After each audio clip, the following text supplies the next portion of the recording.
después que arrestan a Juan,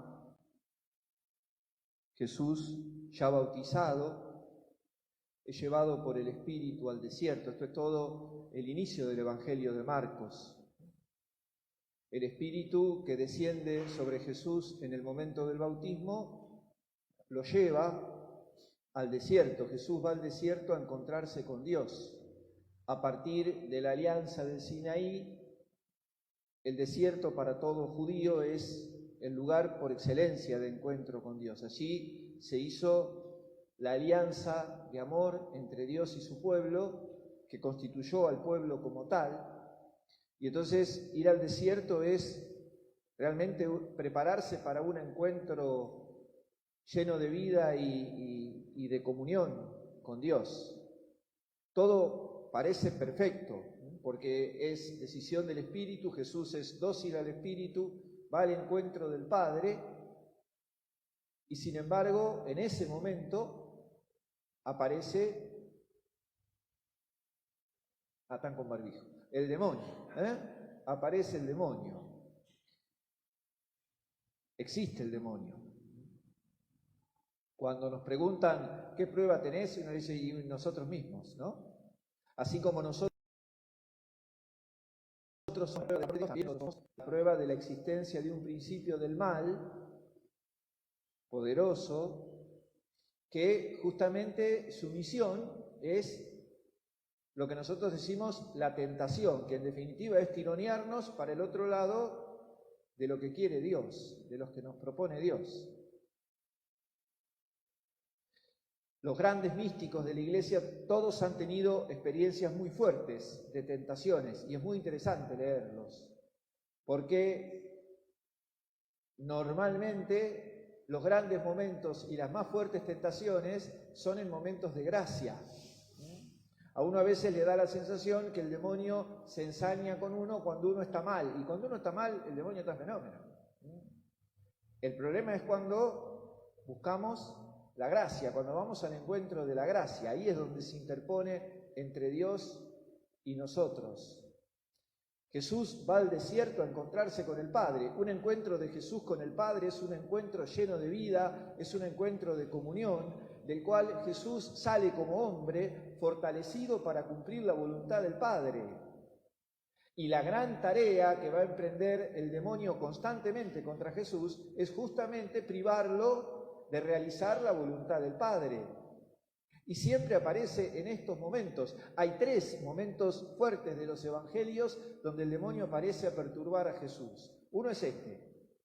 Marcos lo cuenta así nomás. Mateo y Lucas ponen parte de la discusión, del enfrentamiento. Pero después, cuando Jesús se retira a Cesarea de Filipo, a un lugar donde no lo conoce nadie, a una suerte de retiro con los discípulos, y ahí les pregunta, ¿quién soy yo? Y Pedro dice, vos sos el Hijo de Dios. Al rato Jesús dice, bueno, a mí me van a matar. Y Pedro dice, no, a vos no te puede pasar nada, ¿no? Y Jesús le dice, andá para atrás, Satanás. Andá para atrás, Satanás, porque me proponés, dicho de otra manera, una cosa de los hombres, me proponés lo mismo que le había propuesto el demonio en las tentaciones del desierto. Y la otra es en el huerto, la noche del huerto. Otra vez Jesús está rezando y dice, Padre, que pase de mí este cáliz. Y enseguida la reacción, pero que no se haga mi voluntad, sino la tuya. El demonio lo tienta a Jesús no en su condición de Hijo de Dios, sabe que es el Hijo de Dios, reconoce que es el Hijo de Dios. El tema es cómo vivís como Hijo de Dios. El tema es cómo hacés la voluntad de Dios. Y entonces, tentación de poder, tentación de autosuficiencia, tentación de riqueza, según el diálogo de Mateo y de Lucas. Pero esto es lo importante, ¿no? O sea, lo importante es saber que cuando nosotros estemos dispuestos, en serio, a vivir la voluntad de Dios y a cumplir la voluntad de Dios, siempre vamos a sentir el tironeo o la tentación que nos lleva para el otro lado. El tema es, ¿qué hay en el otro lado? ¿Qué tiene para ofrecernos el tentador? ¿Qué ofrece Dios? ¿Qué ofrece Dios? En las 3 lecturas tenemos ofrecimientos hermosos de Dios. La alianza con Noé es muy particular. Hago una alianza con vos y con todos los seres vivientes. Dios, a veces planteamos cosas como la fraternidad universal, esto, y decimos, pero qué utopía que es eso. Miralo a Dios. Hago una alianza con todos los seres vivientes de la tierra van a hacer alianza conmigo, le dice Dios a Noé. Y le pone un hermoso signo. El signo de la alianza con Dios es misterioso, es bello, es luminoso. La plenitud de Dios es así. La plenitud de Dios en nosotros es un misterio de vida. La plenitud de Dios en nosotros embellece nuestra vida, la sana, la purifica, la renueva. La plenitud de Dios en nosotros es luminosa, hasta nos vuelve luminosos a nosotros que somos capaces de opacarnos, de hundirnos, a veces hasta de recostarnos un buen rato en las tinieblas y quedarnos ahí. La alianza con Dios nos ilumina, nos hace luminosos. Cuando Dios hace alianza conmigo, me acerca a un misterio extraordinario que se hace todavía mucho más fuerte y mucho más grande cuando recuerdo, sobre todo con el corazón, que todo eso se realiza con la entrega de Jesús. Primera carta de Pedro. Jesús muere y resucita por mí. Jesús muere y resucita para que todo esto que estamos diciendo, para que todo ese sueño de Dios de hacer alianza conmigo se haga posible. Que si Jesús no hubiese padecido y resucitado, no podríamos hacer alianza con Dios. No nos alcanza a los hombres. Pero la gracia de Dios nos hace capaces hasta de eso, hasta de hacer alianza con Él.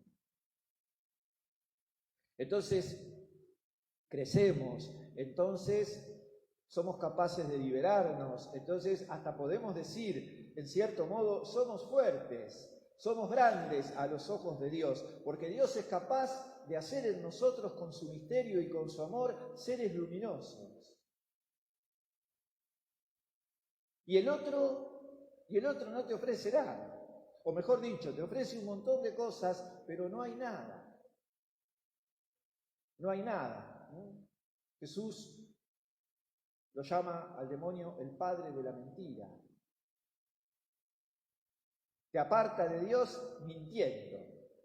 Te aparta de Dios diciendo que hay realidades, que hay personas, que hay situaciones, que hay poderes que te pueden ofrecer lo mismo que Dios. Mentira. La historia de la humanidad lo ha demostrado y lo sigue demostrando, pero tiene un éxito con eslogans, con ideologías, porque, como decían también los místicos, el demonio inspira, no ejecuta. Nosotros ejecutamos, lamentablemente, muchas veces sus planes, pero el demonio inspira.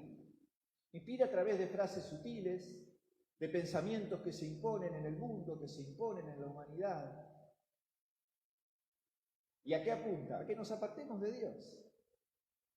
Y cuando nos apartamos de Dios, nos vaciamos. El padre Castellani decía, comentando este evangelio, decía, en la modernidad se le dijo al hombre, van a ser semidioses. Y ahora, dice, estamos hablando de los años 60 del siglo pasado, y ahora dice, se le dice al hombre, no servís para nada, sos un inútil. Entonces dice, se quiere corregir con una mentira, una mentira con otra mentira. Y nosotros a veces compramos esos eslogans, y nosotros a veces nos creemos autosuficientes y capaces de las cosas de Dios, y a veces nos creemos también, o nos hacen creer que somos una porquería, que no servimos para nada, que dependemos de lo que nos hacen nuestros queridos poderosos o de las riquezas, y vivimos en un engaño que nos amarga la vida, y vivimos en un engaño donde nos sentimos realmente nada, cuando a los ojos de Dios somos tan grandes. Cuando a los ojos de Dios somos tan grandes. ¿Cuántas cuántas miserias vamos juntando los hombres por creer todo esto y no creer el Evangelio. El Evangelio que dice la verdad, lo decíamos al principio, el Evangelio que reconoce nuestra debilidad, obvio que somos débiles, pero también reconoce la fuerza salvadora de un Dios que nos ama y que con su misericordia es capaz de hacernos hombres nuevos, hombres renovados, hombres capaces de tanto bien. Somos capaces de tanto bien. Por eso dice Jesús, llegó el reino, crean y conviértanse, crean y dense vuelta, crean y libérense de la mentira, y libérense de los engaños, y vivan para Dios. Pidámosle a Jesús que toda esta fuerza salvadora de la cruz, hacia la que vamos caminando para renovar y revivir una vez más en la Pascua, pidámosle que toda esa fuerza nos toque los ojos, para creerle a Jesús, para creer en su reino, para creer en un reinado que nos permita una relación sana y pura con Dios, sana y pura con los demás, que nos haga sacar de la cabeza la idea de un Dios ausente, de un Dios indiferente, de un Dios lejano, y que nos saque de la cabeza la idea de que los que viven alrededor nuestro son nuestros enemigos. Eso no es de Dios. Eso no es de Dios. ¿Quién sembró? ¿Se acuerdan la parábola de la cizaña? El sembrador dice, si yo había sembrado trigo, ¿quién sembró todo esto? Seamos de Dios y sigamos el camino de Jesús. Aprovechemos el tiempo de Cuaresma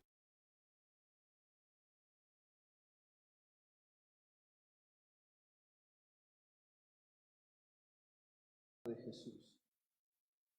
Aprovechemos el tiempo de Cuaresma y vivirlo. Eso es la conversión. Es ponernos de cara a Dios, es liberarnos de tantas mentiras que a veces creemos y usamos para justificarnos y vivir la verdad del Evangelio en una intimidad profunda con Jesús y también capaces de la fraternidad con los demás. Recemos el credo. Creo